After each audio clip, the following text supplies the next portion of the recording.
Welcome friends, দীপ education YouTube চ্যানেলে সকলকে স্বাগত। আজ 2024 লোকসভা নির্বাচনের জন্য আমরা আমাদের যে তিনটি ভোটিং মেশিন ব্যবহার করা হয়, এক নম্বর হচ্ছে কন্ট্রোল ইউনিট, ব্যালট ইউনিট এবং ভিভিপ্যাট। এই তিনটি বিষয় নিয়ে আমি আপনাদেরকে বিস্তারিতভাবে আলোচনা করব। তার আগে আপনারা যারা এখনও পর্যন্ত এই চ্যানেলটিকে সাবস্ক্রাইব করেননি, অতি অবশ্যই চ্যানেলটিকে সাবস্ক্রাইব করুন এবং পাশে দেওয়া বেল আইকনের অল নোটিফিকেশন অন করুন, যাতে আমার দেওয়া প্রত্যেকটি আপডেট, প্রত্যেকটি ভিডিও আপনারা অতি সত্বর আপনাদের নোটিফিকেশানে পেয়ে যান। তাহলে আসুন আমরা দেখে নিই আমাদের যে তিনটি যন্ত্র নিয়ে আমাদের এই ভোটিং প্রক্রিয়া, সেই তিনটি যন্ত্র সম্বন্ধে আমরা একটু জেনে নিই।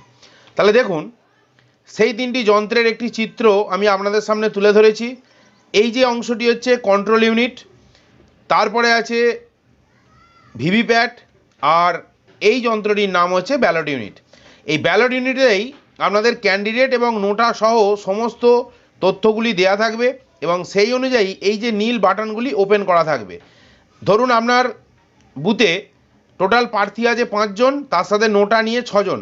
তাহলে এখান থেকে দেখবেন এই নীল সুইচ 6টি সুইচকে অ্যাক্টিভেট করা আছে, বাকি সুইচগুলিকে কিন্তু চাপা দেওয়া আছে, যাতে ওই সুইচগুলিতে কেউ চাপ দিতে না পারে।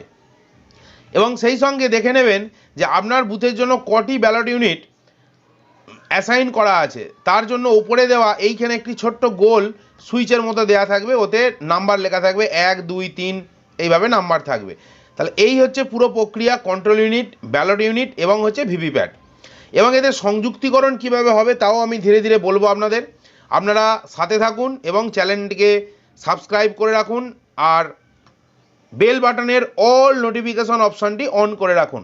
তাহলে আসুন, এর পরবর্তীতে আমরা যে জিনিসটি দেখব সেটি হচ্ছে ডিসিতে আপনারা কি দেখে নেবেন। কন্ট্রোল ইউনিট, ব্যালট ইউনিট এবং ভিভিপ্যাট পাওয়ার পর ডিসিতে আপনারা কি কি জিনিসগুলি চেক করে নেবেন সেটি আপনারা এখানে দেখে নিন। দেখুন, তাহলে ব্যালটিং ইউনিটস নিম্নলিখিত বিষয়গুলি দেখে নিন। বিইউ এর অ্যাড্রেস ট্যাগটি আপনার জন্য নির্দিষ্ট পোলিং স্টেশনের জন্য কিনা। তাহলে অ্যাড্রেস ট্যাগে লেখা থাকবে আপনার পোলিং স্টেশনের নাম এবং নাম্বার। বিইউ এর পিঙ্ক পেপার সিলটি অক্ষত আছে কিনা দেখে নিন, কোনো কারণে ট্যাম্পারিং হতে পারে বিইউ এর মধ্যে, তাই পিঙ্ক পেপার সিলটি অক্ষত আছে কিনা দেখে নিতে হবে। ব্যালট পেপারটি সঠিকভাবে লাগানো আছে কিনা সেটিও দেখুন। ব্যালট পেপারটি সঠিকভাবে, আমি এইমাত্র বললাম যে আপনার বুথের জন্য আপনি তো আগে পেয়ে গেছেন যে আপনার বুথে কজন কন্টেস্টিং ক্যান্ডিডেট, ধরুন 5 জন আছে, তার সাথে নোটা নিয়ে 6 জন। তাহলে সেক্ষেত্রে এই 6টি সুইচই ওপেন করা আছে কিনা, প্রার্থীর সংখ্যা এবং নোটা ধরে সবকটি বটন উন্মুক্ত আছে কিনা, এবং থাম্ব হুইলে যথাস্থানে আছে কিনা। তাহলে থাম্ব হুইল যদি 2-এ থাকে, আপনাকে ব্যালট দিয়েছে একটা, তাহলে সেক্ষেত্রে কিন্তু আপনি কাজ করতে পারবেন না। একটি বিইউ হলে 01 থাকবে, 2টি বিইউ ব্যবহৃত হলে 02 থাকবে, এইভাবে কিন্তু থাম্ব হুইল পজিশনে রাখা থাকবে। তাহলে এইগুলি কিন্তু আপনাকে ওই ডিসিতেই দেখে নিতে হবে, তা না হলে কিন্তু পরে আপনি আর কিছু করতে পারবেন না। কন্ট্রোল ইউনিট সম্বন্ধে চলে আসুন। নিম্নলিখিত বিষয়গুলি অবশ্যই চেক করে নেবেন। সিইউ এর অ্যাড্রেস ট্যাগ দিতে আপনার জন্য নির্দিষ্ট পোলিং স্টেশনের নাম নথিভুক্ত আছে কিনা, কন্ট্রোল ইউনিটে ঠিকঠাক আছে কিনা। সিইউ এর পিঙ্ক পেপার সিলটি অক্ষত আছে কিনা। সিইউ, বিইউ এবং ভিভিপ্যাটের সঙ্গে সংযুক্ত না করে শুধুমাত্র সিইউ এর সুইচ অন করে দেখে নিতে পারেন। আগে দেখা যেত, কিন্তু বর্তমানে এটি একেবারেই আর দেখা যাবে না। কারণ কি? কারণ হচ্ছে যে এবারে নির্বাচন কমিশন থেকে পুরোপুরিভাবে বারণ করা আছে, কোনোভাবে সিইউ, বিইউ, ভিভিপ্যাট কোনো যন্ত্রই ডিসিতে বা P-1 ডেতে আপনার বুথে গিয়ে খোলা যাবে না। তাই এখানে এই অংশটি আমি কেটে দিয়েছি। সিইউটি, বিইউ এবং এর সঙ্গে সংযুক্ত না করে শুধুমাত্র সিইউ এর সুইচটি অন করে ব্যাটারি এবং প্রতিযোগী প্রার্থীদের সংখ্যা ঠিক আছে কিনা দেখে নিন, কোনোভাবে দেখবেন না। সিইউ এর সুইচটি অন করুন। তাহলে আপনি যদি ওপেন না করেন, তাহলে সেক্ষেত্রে সিইউ এর সুইচ অফ করার কোনো প্রয়োজন নেই। তাহলে এটি কিন্তু আগে ছিল, কিন্তু বর্তমানে এটি নেই বলেই আমি এই অংশটিকে কেটে দিয়েছি। এখন কোনোভাবে এটি চেক করতে পারবেন না। এবার দেখুন, ভিভিপ্যাটের গায়ে লাগানো অ্যাড্রেস ট্যাগটি যথাস্থানে আছে কিনা আপনি দেখে নিন। তাহলে ভিভিপ্যাটের ক্ষেত্রে আপনাকে দেখে নিতে হবে। ভিভিপ্যাটের ব্যাটারি লাগানো আছে কিনা সেটিও দেখুন। ভিভিপ্যাটের বোতামটি সমান্তরাল অবস্থানে ঠিক আছে কিনা এবং নিয়ে যাওয়ার সময় কোনো অসুবিধা হবে কিনা সেটিও দেখে নিন। এবং ভিভিপ্যাট, বিইউ এবং সিইউ এর সাথে কখনোই সংযুক্ত করবেন না। তাহলে এটিও আমি বারবার আপনাদেরকে বলে দিচ্ছি, রিমাইন্ডার দিচ্ছি যে কোনোভাবেই ভিভিপ্যাট সিইউ এবং বিইউ সংযুক্ত করবেন না। নকল ব্যালট ইউনিট, এটাকে বলা হয় ডামি ব্যালট ইউনিট। তাহলে ব্যালট ইউনিটের একটি হুবহু প্রতিরূপ যা পিচ কাগজের ওপর লাগিয়ে নকল ব্যালট ইউনিট হিসাবে ভোট গ্রহণ কেন্দ্রে ব্যবহৃত হয়, এটি আপনাকে একটি দিয়ে দেবে নকল ব্যালট ইউনিট। জিজ্ঞাসু বা অনুসন্ধিৎসু ভোটারকে, বা ধরুন নতুন কেউ ভোট দিতে এসেছে, হয়তো বিষয়টি বুঝতে পারছে না, বা কোনো অশক্ত ভোটার এসেছেন, তার পক্ষে হয়তো বুঝতে সম্ভব হচ্ছে না, তখন কিন্তু আপনি ওই ব্যালট ইউনিটটি দেখিয়ে তাকে বোঝানোর চেষ্টা করবেন যে কোন প্রার্থীকে আপনি ভোট দিতে চাইছেন, সেই প্রার্থীতে আপনি বোতামটি টিপে দেবেন। তাহলে এইভাবে আপনি কিন্তু বুঝিয়ে দেওয়ার জন্য একটি নকল ব্যালট ইউনিট আপনাকে দেওয়া হবে। এই হচ্ছে আমাদের যে তিনটি জিনিস, কন্ট্রোল ইউনিট, ব্যালট ইউনিট এবং ভিভিপ্যাট, এই তিনটি বিষয় নিয়ে উল্লেখযোগ্য আলোচনা আমি করলাম। এবার দেখুন যে অ্যাড্রেস ট্যাগ আপনাকে দেওয়া হবে, সেই অ্যাড্রেস ট্যাগটি দেখতে কীরকম। তাহলে অ্যাড্রেস ট্যাগটি এইভাবে আপনি দেখতে পাবেন, অ্যাড্রেস ট্যাগটি এতেই লাগানো থাকবে। আপনার যে কন্ট্রোল ইউনিট, ব্যালট ইউনিট বা ভিভিপ্যাট যে দেবে, তাতে এই ধরনের অ্যাড্রেস ট্যাগ লাগানো থাকবে। Election to Lok Sabha or legislative assembly, তাহলে এটা Lok Sabha. From number and name of the constituency, কোন কনস্টিটিউয়েন্সির জন্য আছে। কন্ট্রোল ইউনিটের এবং ব্যালট ইউনিটের নাম্বার, তাহলে সিইউ হলে সিইউ এর দিয়ে একটা নাম্বার দেবে, বিইউ হলে বিইউ এর দিয়ে একটা নাম্বার দেবে, আর ভিভিপ্যাট হলে ভিভিপ্যাট বলে লিখে তার একটা নাম্বার এখানে দিয়ে দেবে। তাহলে এইটি হচ্ছে কন্ট্রোল ইউনিট, ব্যালট ইউনিট এবং ভিভিপ্যাটের unique ID number. Serial number and name of the polling station, তাহলে কোন পোলিং স্টেশনের জন্য এটা অ্যাসাইন করা আছে সেটিও এখানে লেখা থাকবে। তাহলে এইটি দেখে নেবেন যে আপনার পোলিং স্টেশনের জন্য কিনা, এবং পোল ডেট যদি দেয়া থাকে তাহলে সেখানে অবশ্যই দেয়া থাকবে, এবং দেখে নেবেন যে পোল ডেট ঠিক আছে কিনা। তাহলে এইভাবে আপনি কিন্তু অ্যাড্রেস ট্যাগ দেখে আপনাকে ঠিক করে নিতে হবে যে এই কন্ট্রোল ইউনিট, ব্যালট ইউনিট বা ভিভিপ্যাটটি আপনার নির্দিষ্ট বুথের জন্য কিনা। এবার চলে আসুন, তাহলে এগুলি দেখে নিলেন, চেক করে নিলেন, কাগজপত্র সব চেক করে নিচ্ছেন। এর আগের ভিডিওতে আমি সমস্ত কিছু ডিটেলস দেখিয়েছি। আপনারা যদি মনে করেন যে সেই ভিডিওগুলি আবার দেখতে চাইছেন, আমি সেই ভিডিও লিঙ্ক আমার এই ভিডিওর শেষে এন্ড স্ক্রিনে 4টি ভিডিও দেওয়া থাকবে, সেই ভিডিওগুলি আপনারা দেখে নিতে পারবেন। তাহলে আসুন এর পরবর্তীতে স্পেশাল ট্যাগ। তাহলে ওখানে স্পেশাল ট্যাগটিও কিন্তু একটু লক্ষ্য করে নেবেন যে স্পেশাল ট্যাগটি কোনোভাবে ছেঁড়া ফাটা বা ঠিকঠাক জায়গায় লাগানো যাবে কিনা, সেই ধরনের কিছু আছে কিনা।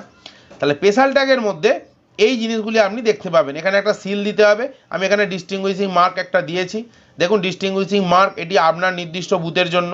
এবং এখানে স্পেশাল ট্যাগে একটা নাম্বার দেওয়া থাকবে, সিরিয়াল নাম্বার অবশ্যই দেওয়া থাকবে, সেই স্পেশাল ট্যাগের নাম্বারটি আপনি বুথে পৌঁছেই সেগুলিকে নোট করে নেবেন। তার জন্য কিভাবে নোট করবেন তারও আমি ডকুমেন্টস বিভিন্ন বিভিন্ন number, paper seal, green paper seal সমস্ত দিয়ে দেবো, সেইগুলিকে আপনারা নোট করে রাখবেন যাতে আপনাদের কাজ করতে সুবিধা হয় এবং presiding officer diary fill up করতে সুবিধা হয়। আমি তার জন্য পিডিএফ ফাইল ভিডিওর ডেসক্রিপশন বক্সে দিয়ে দেবো। Signature of the PRO signature করবেন, পোলিং এজেন্টরা সিগনেচার করবে। তাহলে দুটো দিক, একটা হচ্ছে ফ্রন্ট সাইজের ছবি দিয়েছি এবং ব্যাক সাইডের ছবি দিয়েছি। তাহলে এইভাবে আপনারা নির্দিষ্টভাবে সুতো দিয়ে বেঁধে তাকে সিল করে প্রিসাইডিং অফিসার এবং পোলিং এজেন্টরা সমস্ত সই করে দিলেন। এবং অ্যাড্রেস ট্যাগটি কোথায় লাগাতে হবে, স্পেশাল অ্যাড্রেস ট্যাগ, সেই ট্যাগটিকে সেইভাবে লাগাবেন। এবং কন্ট্রোল ইউনিটের মধ্যে কোথায় কোন জায়গায় লাগানো হবে সেটিও আমি আস্তে আস্তে ভিডিওর মাঝখানে বলে দেবো। এবার আসুন, আপনার ডিসিতে কাজ সব কমপ্লিট হয়ে গেছে। তাহলে এবার আপনি কি করবেন, এবার আপনি বুথে যাবেন। তাহলে বুথে গিয়ে কি কি কাজ আছে, এই 4টি কাজ আমাদের হাতের সামনে থাকবে। 1 নম্বর হচ্ছে সেই দিন সন্ধ্যাবেলা কাজ করবেন, তারপরে বুথ স্থাপন করবেন, ভিডিও ক্যামেরা যদি থাকে তার সাথে কথা বলবেন, এবং ওয়েবকাস্টিং যদি থাকে সেই বিষয়টিও দেখে নেবেন। তাহলে এই 4টি কাজকে আমি পরপর ব্যাখ্যা করব। আজকে আমি ব্যাখ্যা করব ক্রিয়াকলাপ। তাহলে ক্রিয়াকলাপে আপনারা কি কি কাজ করবেন বুথে পৌঁছে, সেই কাজগুলি আমি আপনাদেরকে এখনই জানাবো, এবং আপনারা ভালোভাবে দেখুন। এবং যারা এই ভিডিওটি দেখছেন তাদের জন্য অনেক ধন্যবাদ, কারণ এই ধরনের চ্যানেলে আপনারা এসে দীর্ঘক্ষণ এই ভিডিওটি দেখার জন্য আপনাদেরকে ধন্যবাদ জানাচ্ছি। এবং আপনারা অবশ্যই চ্যানেলটিকে সাবস্ক্রাইব করবেন আর বেল আইকনের অল নোটিফিকেশন অন করে রাখবেন। যদি ভালো লেগে থাকে বন্ধুদের মাঝেও শেয়ার করবেন। তাহলে আসুন, আপনারা ডিসিতে সমস্ত কাজ কমপ্লিট করলেন। কাউন্টার থেকে সমস্ত জিনিসপত্র নিলেন, নেয়ার পর ভালো করে চেক করার পর ভ্যাকিল ট্যাগিংয়ের জন্য কাউন্টারে চলে গেলেন। গাড়ির যে কাউন্টার আছে সেই ভ্যাকিল ট্যাগিংয়ে চলে গেলেন এবং সেখান থেকে পুলিশ ট্যাগিংও করে নিলেন। এই পুলিশ ট্যাগিং এবং ভ্যাকিল ট্যাগিং করার পর যদি দেখেন যে আপনার জন্য নির্দিষ্ট একটি ভ্যাকিল বরাদ্দ করা আছে তাহলে তো খুব ভালো হলো, কিন্তু যদি দেখেন যে না সেই ভ্যাকিলে আরও 3-4টে পোলিং পার্টি যাবে তাহলে আপনাকে অপেক্ষা করতে হবে, সেক্টরকে ইনফর্ম করতে হবে এবং সেক্টর বাকি বুথগুলির সাথে বা বাকি বুথগুলির প্রিজাইডিং অফিসারের সাথে যোগাযোগ করবেন। সকলে একসাথে হলে তবেই কিন্তু সেখান থেকে গাড়ি ছাড়বে। তার জন্য আপনাকে অপেক্ষা করতে হবে ওই ডিসিতে বসেই। প্রথমেই সেক্টর অফিসারকে নিরাপদে পৌঁছানোর খবর জানিয়ে দিন। আপনি সেখান থেকে সমস্ত একজন করে লাঠিধারী পুলিশ দেবে এবং গাড়ি নিয়ে আপনি চলে গেলেন বুথে পৌঁছালেন। পৌঁছে প্রথমে আপনাকে সেক্টর অফিসারকে খবর দিতে হবে এবং একটা মেসেজ করতে হবে। মেসেজটা কি করবেন, কোন নাম্বারে পাঠাবেন, আমি সব ধীরে ধীরে আপনাদেরকে জানিয়ে দেবো। আপনার বুথটি ভালো করে দেখে নিন এবং সেই অনুযায়ী আপনার পরিকল্পনা করে নিন। তাহলে বুথে গেলেন, গিয়ে আপনারা 4 জন যে পোলিং পার্সোনাল থাকছেন আপনারা প্রত্যেকে লক্ষ্য করে নিন যে কোথায় প্রিজাইডিং অফিসার বসবেন, কোথায় পোলিং এজেন্টরা বসবে, কোথায় পোলিং অফিসাররা বসবে, কোন দিক দিয়ে আসবে, কোন দিক দিয়ে ভোট দিয়ে বেরিয়ে যাবে, এই সমস্তগুলো আপনারা একটা মোটামুটি পরিকল্পনা করে নিন। নিশ্চিত করুন যে ভোটারদের জন্য লাইনে দাঁড়ানো যথেষ্ট জায়গা রয়েছে এবং মহিলা ও পুরুষ ভোটারদের জন্য পৃথক লাইনে দাঁড় করানো যাবে। তাহলে এটা কিন্তু আপনাকে নিশ্চিত করতে হবে এবং সেইভাবে যদি করেন তাহলে দেখবেন যে আপনার ভোট নেওয়ার ক্ষেত্রে সুবিধা হবে এবং সেটা করতে হবে। মহিলা পুরুষদের আলাদা লাইন অবশ্যই করতে হবে আপনাকে। ভোটারদের জন্য ঢোকা এবং বেরোনোর জন্য পৃথক পথ রয়েছে, এটাও আপনাকে দেখে নিতে হবে। সুনিশ্চিত করুন যে লাইনে দাঁড়ানো প্রথম ভোটারের থেকে বুথের দরজার দূরত্ব 5 থেকে 10 ফুটের মধ্যে আছে কিনা। তাহলে একেবারে বুথের দরজার সামনেই কিন্তু লাইন হবে না, মিনিমাম 5 ফুট দূরত্বে রেখে লাইন করতে হবে। বুথের 100 মিটারের মধ্যে কোনো স্লোগান বা দেয়াল লিখন নেই, এটিও নিশ্চিত করতে হবে।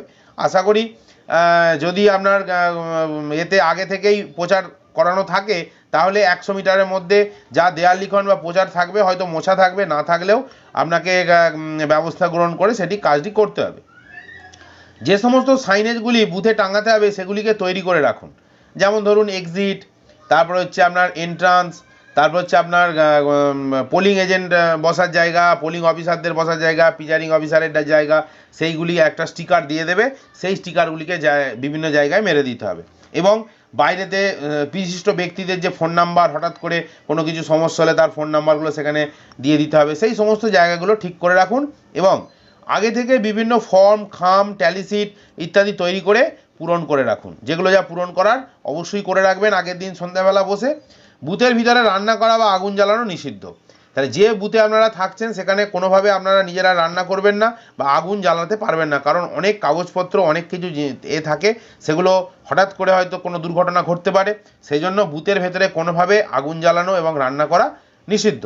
আর একটা কথা বলে রাখি, আগের দিন সন্ধ্যাবেলা আপনারা কিন্তু অবশ্যই প্রত্যেকে সমস্ত ফর্ম, সমস্ত এনভেলপের উপরে যেখানে যা লেখার লিখে রাখবেন, প্রিসাইডিং অফিসার যেখানে যা সই করার করে রাখবেন, যাতে পরের দিনের কাজগুলি অনেক সহজ হয়।